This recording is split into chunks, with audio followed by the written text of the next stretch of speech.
Hey guys, this is Tornado3422 back with another video, and this time is of a Rec Room video. As always, playing Rec Room. I've played it for a long time now. I'm level 36 at the time of recording this audio. I noticed that a lot of people are having trouble winning, so I just on Plates of Doom Eternal. So this video is the guide on how to win Plates of Doom Eternal. And if you're gonna say that I'm not gonna listen to this guy, he's not qualified enough, you can check my profile. It's Tornado3422YT. I am 47th on the leaderboard for Plates of Doom Eternal. So yeah, I think I'm pretty qualified for talking about this guide. Okay, so first we are going to talk about pushing. I noticed that pushing is the worst mechanic that everyone has a problem with, that I've seen needed help. Now, pushing, I'm not too good at it, but I'm pretty good. I used to be absolute garbage at it until I practiced against one of my friends for a while. So the basic idea of pushing is that you can push people off of platforms and then they'll die in the lava. Easy. But in the Plates of Doom Eternal, there's actually a tip right next to the parkour that says how good pushes are. Like, if two people are pushing at the same time, then it'll be a small push, like pushing towards each other. If a person is standing still and you push them, it'll be a medium push. Not enough to get them away from the middle of the platform, but if they're standing on the edge, then it'll throw them into the lava. And if someone is running away from you or backing away from you, then you push them, then they will be pushed really far. Now, this could be either really good or really bad. You could they could be backing away on a corner platform, and then you could push them super far off the platform, or they could be backing away from a platform, or backing away from you, or running away from you, and then you push them, and then they get sent farther out of your reach. And they could just be pushed into a guy with a sword. So it's a two-sided sword, far pushing. Medium pushing is good for when you're sneaking up on someone and they don't know that you're coming, or they're paying attention to someone else. It's typically when they're looking at someone with a sword, or just looking at someone in general, and then you come behind them and push them off the edge. But this will not work, though, if they're in the middle of the platform. Before I talk about pushes any longer, I should probably talk about how to push. There is a lot of misconceptions about you're supposed to slap them, like push them with both hands forward, or slap them with one hand, or I used to go into a slap fight with people just by pushing, like swinging my arms up and down.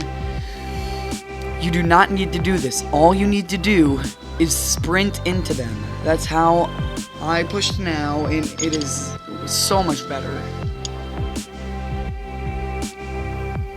And yeah. And small pushes are when you tried a medium push and failed, or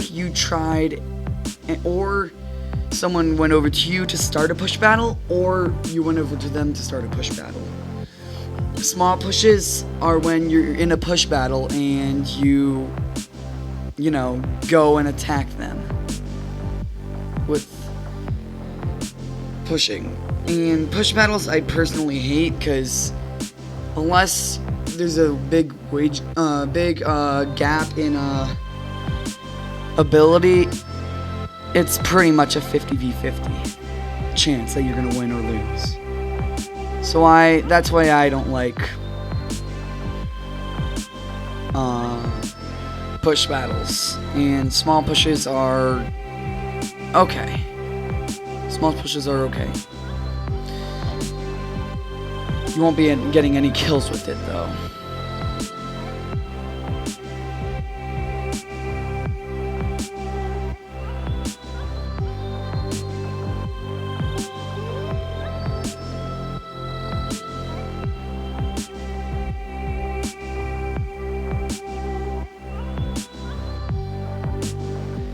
Next, we are going to talk about jumps. So, there's a lot of ways that you can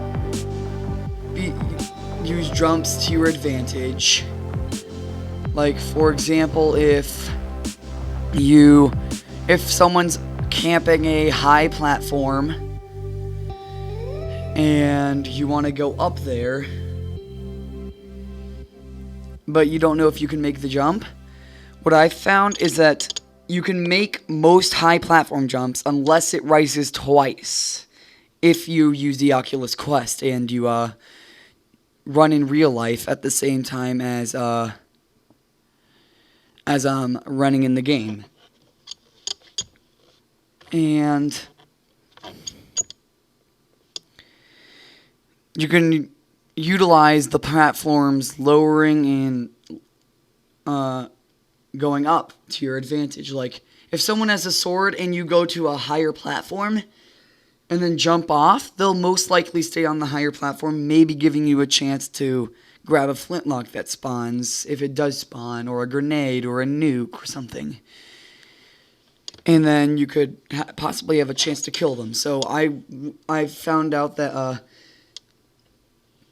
people with swords tend to, camp on higher platforms.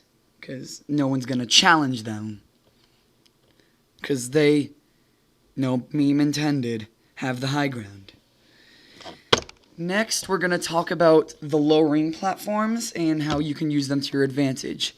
If there's someone chasing you with 2 items in their hands, and you jump onto a lowering platform and they follow you there, then they have to drop one of their items or just do the walking in real life at the same time. So yeah, lowering platforms can give you...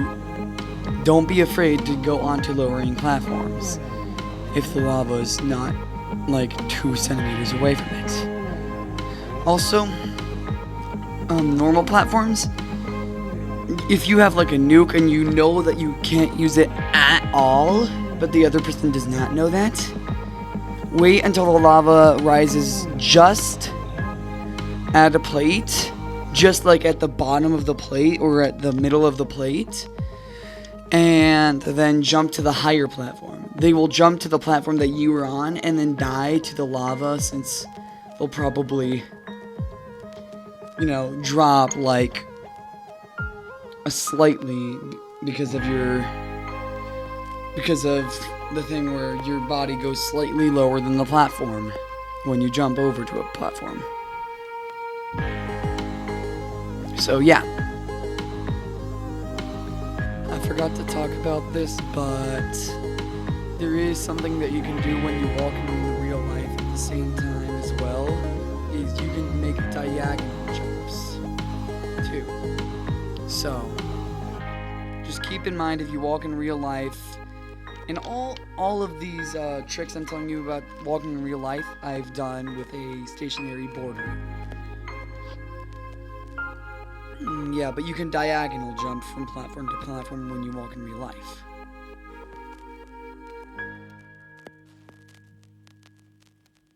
And last thing about platforms, if your platform starts to lower, and then if your platform starts to lower, and people are jumping off your platform to get to higher ground, and you can make it even if the platform lowers all the way, stay on the platform. I found that I stay on the platform that lowers a lot more because, I don't know, there's just like, it seems to me like an item spawns on it, and then you get first pick because you were on the platform. And yeah, so just do that. And I didn't mean for this to be a two-parter. It's just that I've wanted to talk about a lot of things in this video, and I just don't have time for it. So another thing is, if the most important thing to consider is attitude and reading the server. If it's a server where everyone is being super, super try-hard and trying to kill everyone and actually playing the game, then you can try hard and all that. But if you see a server and everyone's role-playing and there's some certain unwritten rules that they have for that server, don't break them. It'll just get you targeted and kicked from the room. And also, attitude-wise, don't be toxic. If you get killed, you can be mad a little bit. You can call jank on some plays, but don't be toxic about it. Being toxic will just get you targeted even more. And it won't be fun for you at all. And you will not get any wins. And try to make friends with people in the server. Like, teaming, I don't know if that's part of the game and if you're allowed to do that, but try to team with at least one person, as it will significantly increase your chances. I found that most people do not betray unless you have like a huge group of people with like 4 people or 5 people or something like that.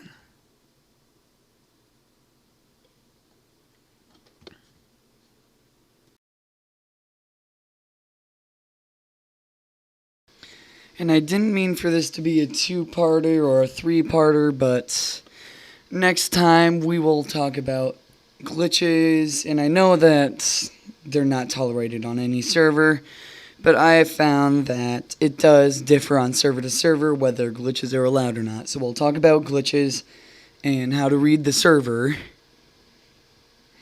We'll also talk about viability of weapons and which ones are good and which ones aren't, and which ones you should go for and which ones you should go for less, if you had a choice. And we'll also talk about some settings you should go over and some rules that don't really fit into anything, really.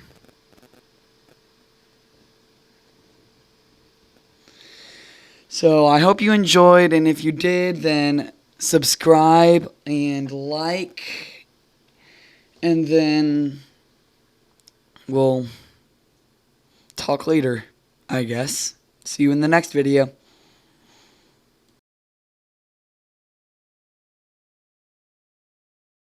Oh, never mind, I found out.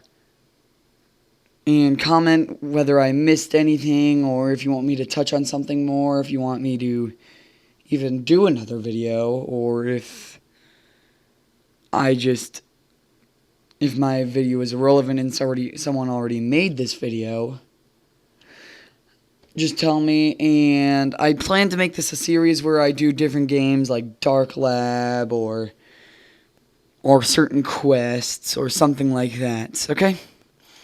So I hope you are having fun in playing, and I hope this helps you get better, and see you in the next video. Goodbye.